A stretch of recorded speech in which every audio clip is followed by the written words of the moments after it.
জামাই কই তুমি তাড়াতাড়ি খাইতে আসো। আমার খিদে নেই, আমি খাবো না, আপনারা খেয়ে নেন।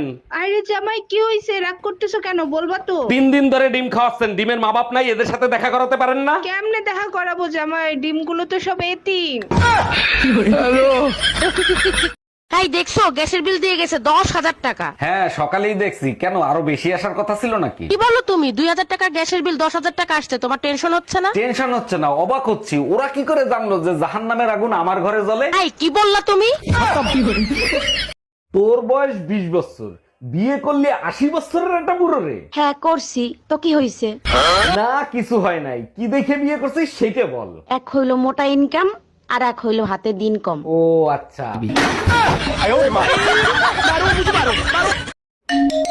হ্যালো, এই কই তুমি? দোকানে আছি, কেন কি হয়েছে? এই মুহূর্তে তুমি বাসায় আসো। বৃষ্টি আসছে, একটু পরে আসি। এটাই সন্দেহ করছিলাম, বৃষ্টি ভাবি তোমার সাথেই আছে। আরে গাধা, আকাশের বৃষ্টির কথা বলতেছি। আকাশ ভাই বাসায় আসছে বৃষ্টি ভাবিকে খুঁজতে।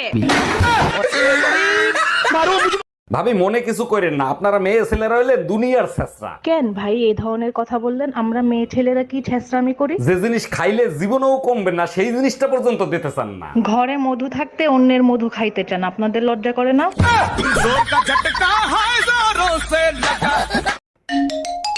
আসসালামু আলাইকুম আম্মাজান, ঈদ মোবারক। বলেন, জামাই এবার কুরবানি ঈদে গরু কুরবানি দিবা না ছাগল কুরবানি দিবা? আপনার মেয়েরে বিয়ে করে আমি নিজেরে কুরবানি দিছি, তাতে কি আপনাদের মন ভরে নাই? আরে জামাই কুরবানি ঈদে গরু ছাগল কুরবানি দিতে হয়, গাধা না।